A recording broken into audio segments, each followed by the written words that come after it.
Close to the polar circle in the north of Sweden lies the legendary testing grounds of Arvidsjaur.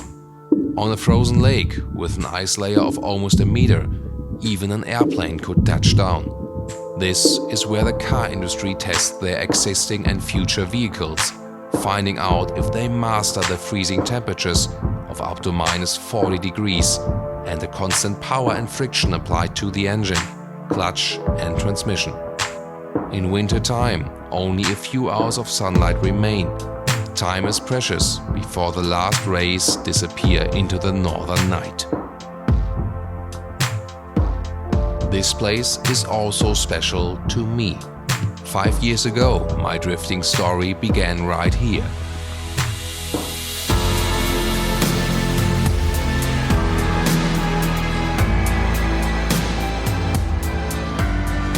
For the first time on a frozen lake, I realized that this is the ultimate form of driving. Challenging, treacherous, yet the most fun you can have on 4 wheels. With speed and agility, but in a smooth way, a controlled ballet with throttle and steering. On that day in January, I also met the ultimate form of a Volkswagen Golf, the Mark 7 Golf R that was introduced right here. It is the day I really learned how to do this.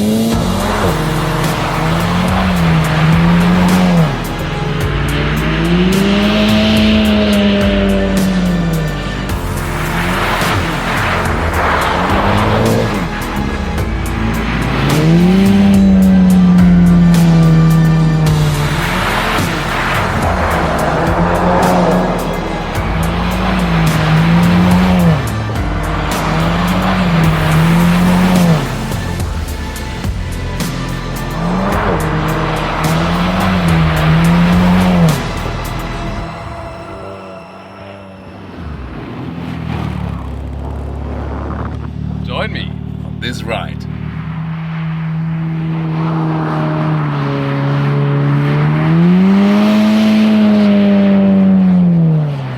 Since this is a drifting review, we will start with exactly that as a short preview. Later on we have a whole track to conquer, but here we just do the circle.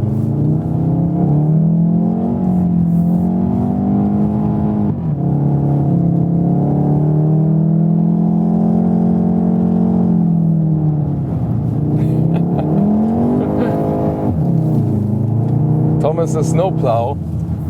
So now at the moment left round, and this is really great to test the car, see how it feels, how it handles, and you steer with your throttle.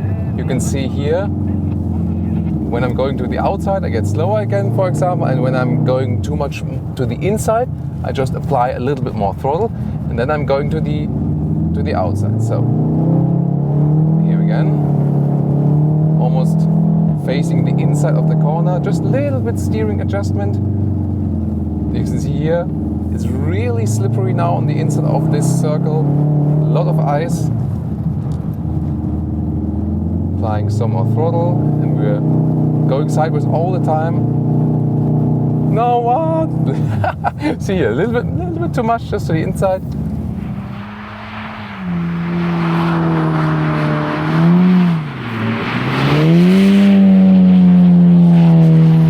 Even when we are in a cinematic story episode, of course, we on Autogefuehl always want to give you some details about the vehicle. Let me tell you here about the Golf R, that in the front, since the facelift, you always get LED headlamps from standard equipment. You get that for the high trim Golf versions and also for those special sport versions with a nice LED daytime running light as well, the R badge, and a stronger lower bumper. Oh, I hope we won't use this towing hook here right today. We got one in the front and one in the rear. If you wonder why the engine is running, since we have so low temperatures here, you know, everything is basically fluid now, especially also behind the cooler. And if we would then just stop the car, we would basically get concrete ice everywhere. And then when we need to start the car up again, that's not that good. So usually people leave their cars running here when they just have a short stop or something and you can't heat the vehicle. And we also have some special tires here today, special winter tires with more profile. In this case, also with some spikes mounted on.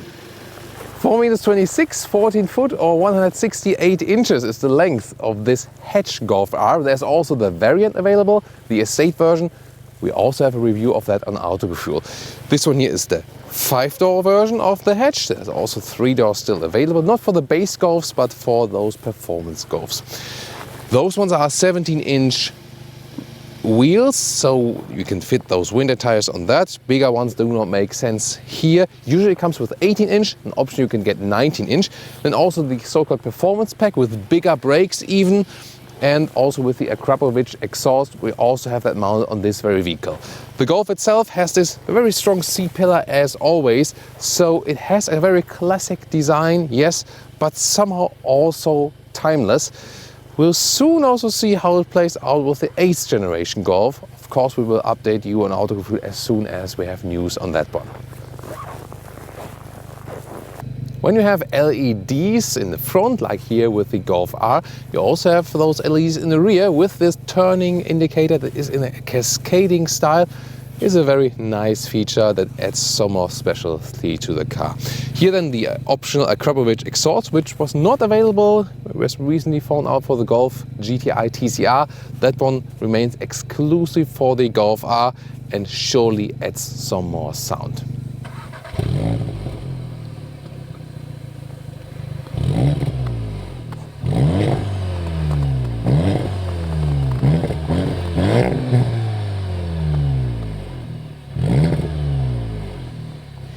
So while we look under the engine, you can see there are some other engines on the way here.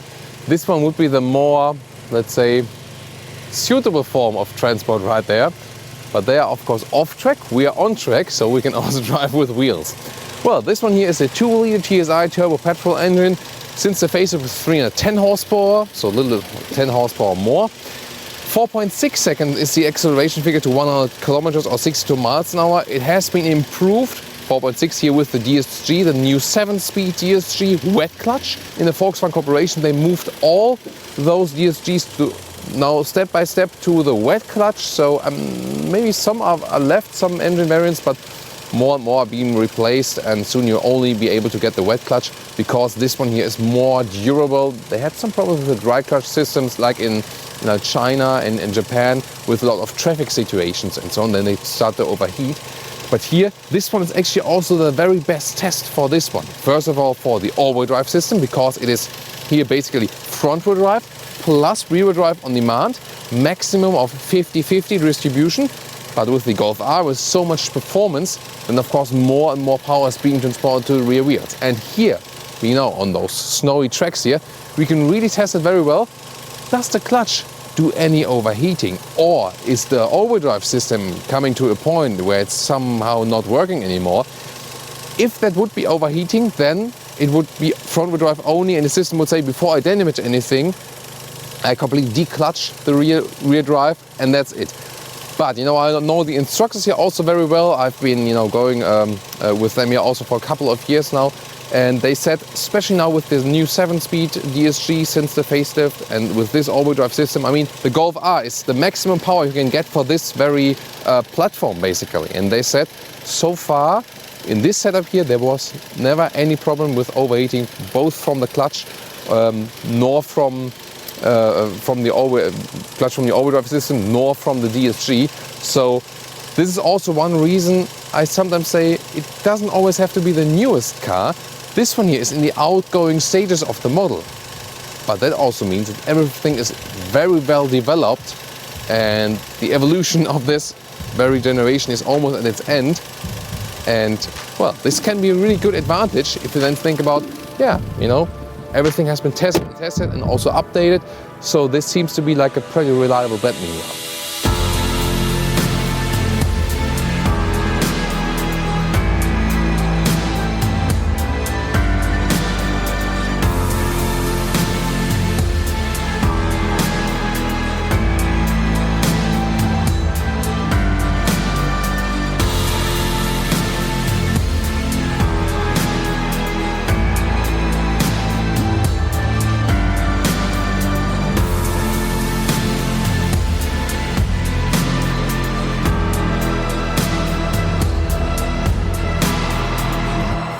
see about the interior here. Take a good look. Great build quality from the Golf. That's what is basically all distinguishing from its competitors. Soft touch in the front part. It's not in the back part of the rear doors though.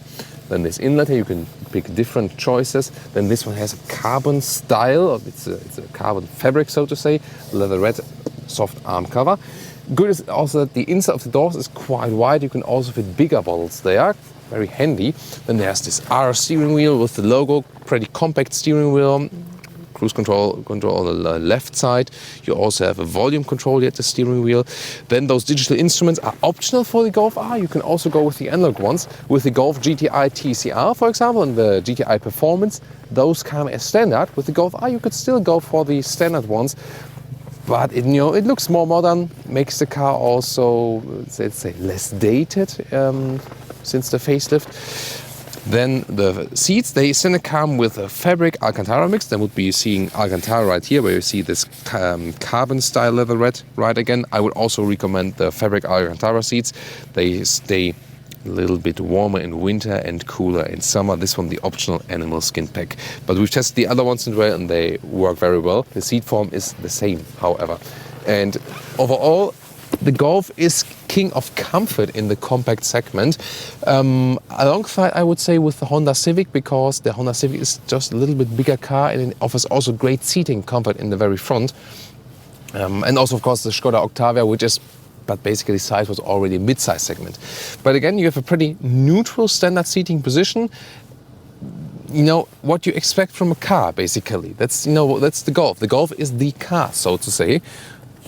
Headroom. 1.86 m or 6'1" is my height, and we got a panoramic roof here, small one, but that still leaves some headroom, so that's quite okay. You've got a good seating position. You can very well control the car. Remember, especially when driving on ice, you shouldn't stretch your legs all the way if you hammer the brakes, because you need some resistance in the back. You need to really push the brakes when you do a full braking, just also on a normal road. And with the steering wheel, I don't have to be like too far away, but also not too close.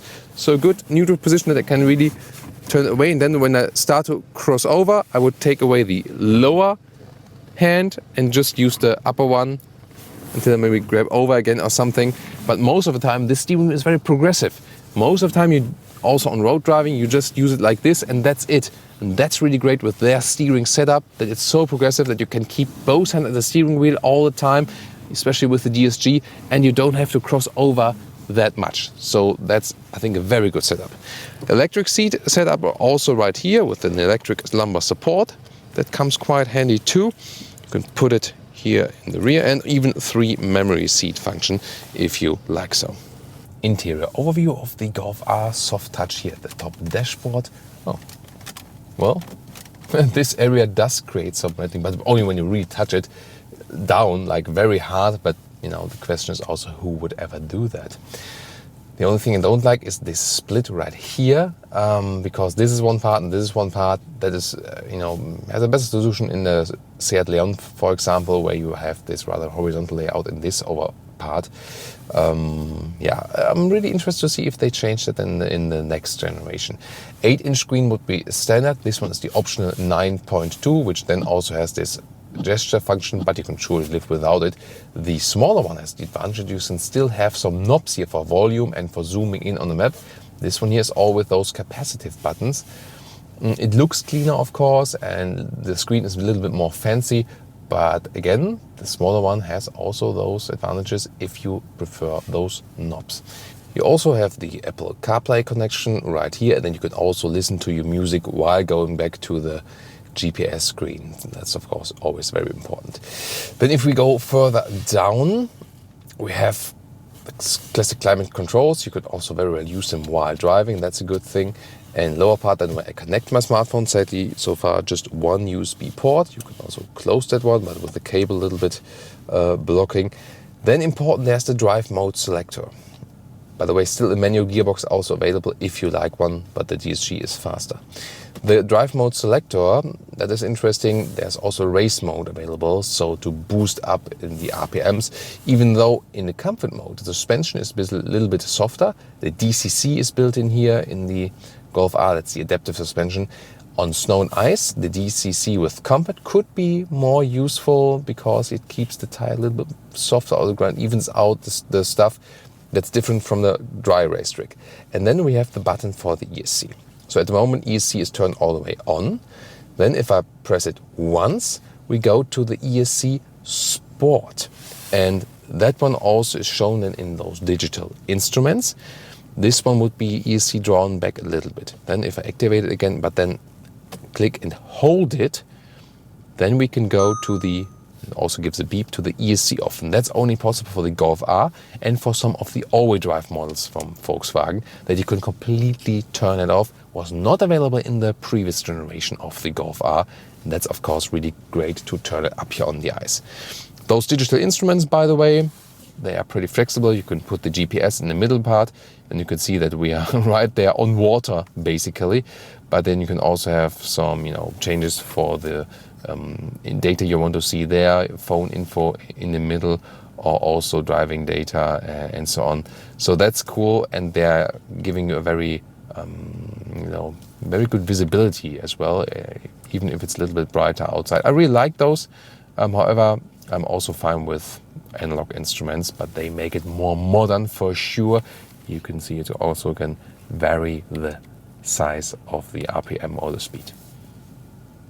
Adaptive cup holders right here, that works pretty well, and everything is again from a very solid build quality.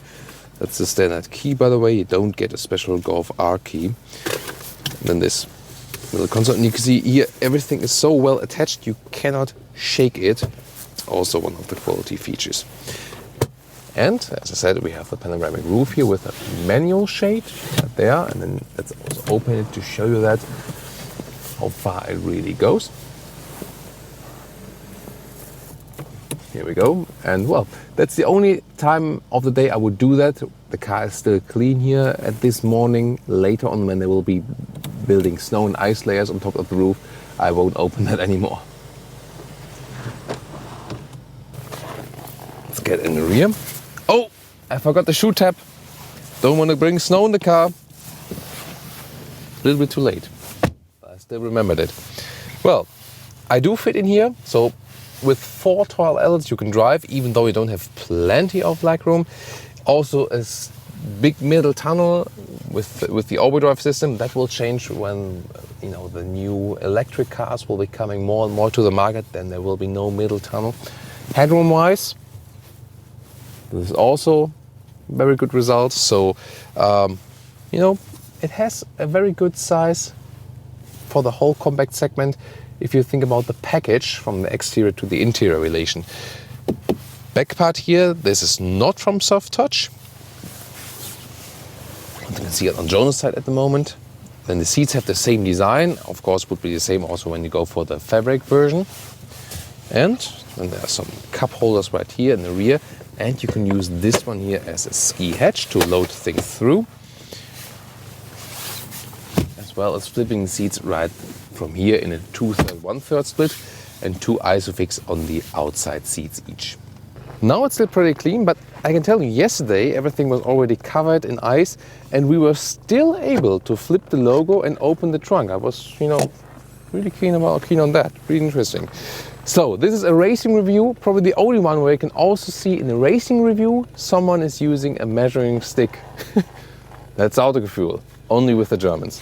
So this is a standard backpack. You can see also the size relation in here, and the length is 75 centimeters, as well as the width is always about a meter, even a little bit more than a meter. So actually quite square dimensions, and the height to the cover right there, about 43 centimeters. So overall, again, very well usable considering it's just a compact hatch.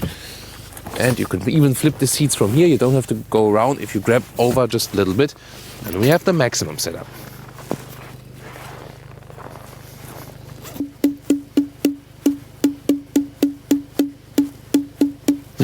Those are used here to mark the tracks. And you can see, interesting to have them right there because they're really soft. And I know someone who has already been running over those. I'm not sure who it is, but I can tell you, doesn't do any damage to the car.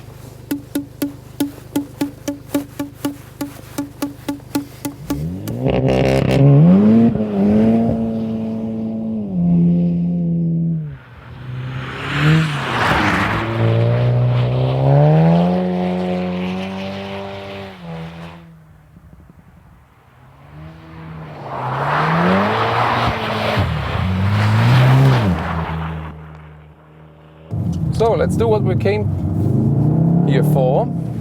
Welcome to Thomas's ice driving school. And I'm in ESC off, manual mode, race mode. So I got the shifting stick to the right side. The car only shifts up when it hits the rev limiter, so it's not always staying in the gear. So the DSG has to shift at some point, but of course it gives me more manual freedom. Here I'm going to first gear. This hairpin corner. The rest of the track I'm rather using in second gear, now turning the car, and here's now steering with the throttle a little bit. Loose snow right and left. Look, we used a little bit of snow plowing then here. This is a long left hand. Look at that. This is so great. Now I think I get a little bit more throttle. Here we go. This is really so great. And this car indeed has a superb handling. It's really neutral, nice to handle. I feel that the power is being transported to the rear wheels. Now I'm over rotating the car to the left, to the one side, and then here they can throw it back around at the other side. Otherwise, this hairpin corner is so tight I could not steer it if I would just use the normal steering and put the car around that corner. I really need the swing for that. Now back to the first gear.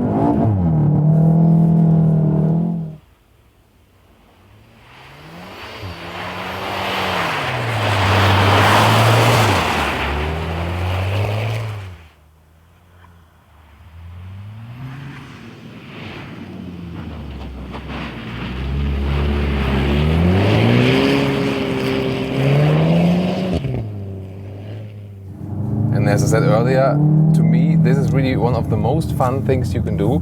The manufacturers actually also offer those driving camps here, so a lot of different manufacturers are doing their secret testing here, their official testing, and also customer driving experiences. So it's really a cool thing to do, and you learn so much, of course, especially if it's the car that you are driving on your own. And yeah, here about the Golf, again, you can feel it's a good weight balance. It's a neutral car, especially with the all-wheel drive, very well to control. You can see here, pull it smoothly through this circle. And when you just have, for example, a lot of power on the rear axle, it can be really much harder to do that. Of course, you get around those corners maybe a little bit better because you can slide around all the way. But this one, you see, also with the all-wheel drive, it works very well. Although there basically never more power on the rear axle than on the front axle. But you can initiate it a little bit, for example, also when you're here in front of a corner, and then use a downshift and use the engine brake. And that also helps them to shift the weight. The rear gets light, and then it's actually easier to put the car around. That's very interesting. This one is also very interesting because we got some snow here on the track. So you can see it flies up. One corner, little bit counter steering, and here we go again. So when you're doing it the very first time, you go slowly, bit by bit, and then there comes a phase where you're maybe a little bit hectic or something, and you hit the throttle too much, and that's then also the situation where you might go off track or something. And well, in this track here, it's quite forgiving because there's a soft snow plow. It has been snowing in a lot recently. But sometimes you have those tracks where you have some hard-pack walls. Look at it. This is so cool. So you have some hard-pack walls right and left, and then it can be really damaging the car. Also, the track is a little bit blown out from, well, myself already like this. But it's really cool. And also for co-driver, for example, Jonas right here. When we are on the dry race track somewhere, it's harder for the co-driver definitely because there are more G-force applied. Here we have definitely more drifting, but everything is like, this winter belay, and so it's also more forgiving for the co-driver. That's a really interesting aspect here too. Right and left, maybe you prefer drifting to one side or the other. This one is such an interesting corner. At first I was not, I had to learn this corner first. You have to be fast enough on the corner before to put the car that way, that you then can turn around the rear in the other direction. So if you're not fast enough in the corner before, it won't work in the next corner. Very interesting for sure. Yeah, this DSG is working very well. Although I've been driving the manual version in 2.14 and that was also cool. Basically you need the second gear and that's it. Sometimes I'm here back to the first gear. I wouldn't do that with the manual, but with the DSG is definitely easier to do that for sure. Then here in straight you can accelerate a little bit more. Interesting is also when you're on that straight, you feel if you want to straighten out the car, hit the throttle and you feel the grip from those spike tires, and then you can also straighten out the car a little bit better. And you can see sometimes I'm not working the steering wheel too much. I just check the circle of the corner. This one, by the way, was a little bit too much outside. The lap before was better. So the track is also constantly changing. We have to read the track, how it's been changing. You have to feel it also a little bit. This one, by the way, was, this was very good. Then you have also the effect that I'm looking out the side window, the straight direction I'm going. That's actually, the coolest stuff. This is, of course, my favorite corner here, this left one, because you can see almost 90 degrees the front to the inside of the corner, and then you can carry it all the way through. That is really super cool. So what about driving at home? Well, of course you can't do that at home unless my mates in Russia or something, they could maybe do that at home. I think my mate Arthur in Russia, he's doing that with a C63 sometimes, but only in Russia, Well, for you being at home, you know that the Golf has a very nice and agile handling, that you can deactivate the ESC if you need some spin, you need to get out of something, and that you in general have a good control of the car. That is definitely important to know. However, if you now think about, let me just try that as a comparison, because sometimes in those trainings here we start like with ESC on, then we show Esc Sport, okay, a little bit more loose, and then the third step here with the ESC off. But now, if we go directly from ESC off completely to ESC on, let's see what happens. So now I'm in the corner, and let me just drive as I would be driving before. See, the car goes a little sideways, just a little bit, but now I've some problems to put it on the corner. Here, see how slow I got here? Because the ESC then, they are also then in the right front. So the car was going a little bit more, but yeah, you see, it's still somewhat possible. So, because it's really ice, not snow, it's really ice underneath us, I can put the car a little bit, but here, see, the corner before that, and how calm and stable the car is with the ESC on. That's really astonishing. So, it almost drives like being on rails here, for example, here, when I'm not drifting then through the corner. I don't even have to counter steer. That's really astonishing, and that is probably even the most interesting thing to learn then right here, that you can trust those ESC systems and you have this safety net. It will be even more interesting when those electric cars will be coming, because they are then, at least in the Volkswagen AG, they are rear-wheel drive platforms mainly. That is very interesting for sure. So let's deactivate ESC again, there we go. Of course, an optional all-wheel drive, but they will be tested here as well. Let's see how long the battery holds. And so very interesting aspects there as for this. So now we go with the ESC off again, and you can clearly see the difference. And especially also when I'm putting my foot on the throttle with the ESC, I could punch it all the way through and the system would intervene. And here, of course, it does not do that. So I really hope you enjoy that track here with me, because I drove it a little bit out. You can also see the darker surface here underneath the snow. That also helps it to realize it on camera just a bit, because it's hard to see in general in comparison to a dry racetrack, for example. All the way around with the steering and throttle out. Such a great. when we would have Jonas' window open right here. For example, I was talking and then missing the corner. See here, just a second too late, and then the corner is gone basically, and you slow down so much. But then again, of course, drifting is not the fastest way to move, even not on ice. You've seen it how many times Sebastian Loeb was world champion in rally, and he was driving the very opposite of Colin McRae, for example.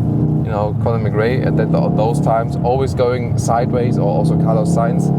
But Sebastian Loeb always winning because he was not going sideways actually.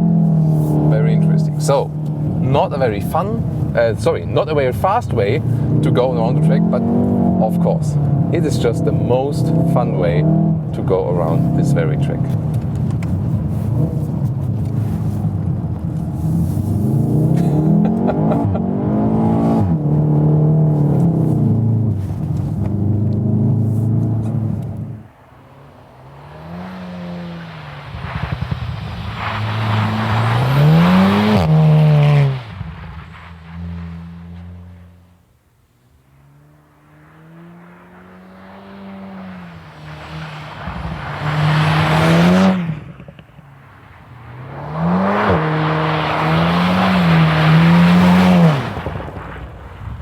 Wow, the snow has really picked up just right for our conclusion for the day with the Golf R Mark 7.5.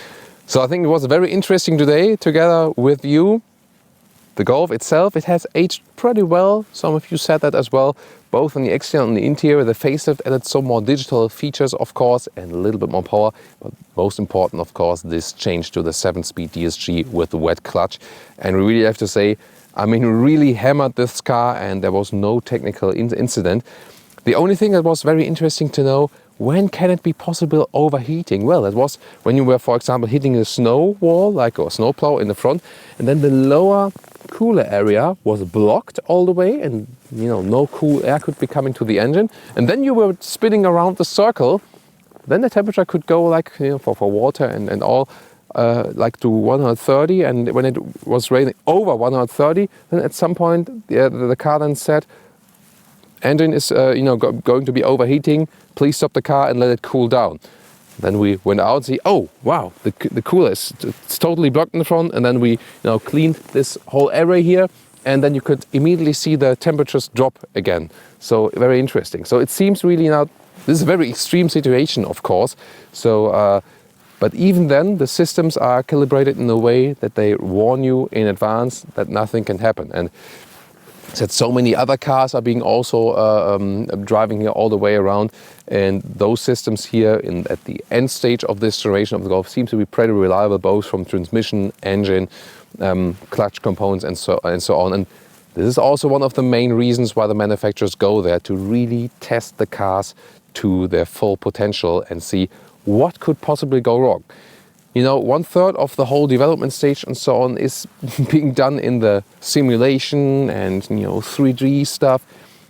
But some things you just have to test in reality. That's why we're also here right there today with you.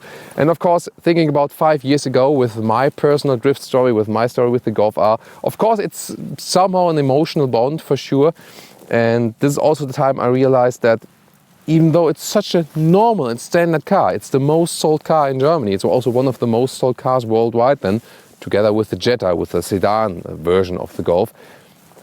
But yet again, if you put a strong engine in it, maybe some more sound, especially throwing it sideways, it becomes not only a normal car, but also something pretty unique for sure. And of course, the great handling you could test here on those snow tracks, showing that although it's basically a front-wheel drive platform and a compact hatch, it really has some strengths in this, light building style and a great agility because it's so well balanced. So definitely one of the best cars, also normal, ordinary people without being super great racing drivers can do some great lap times both on the dry and also some fun stuff here on the snow tracks.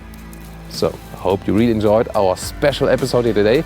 Shout out also to Jonas, our magician behind the camera, for the great visuals, and see you next time.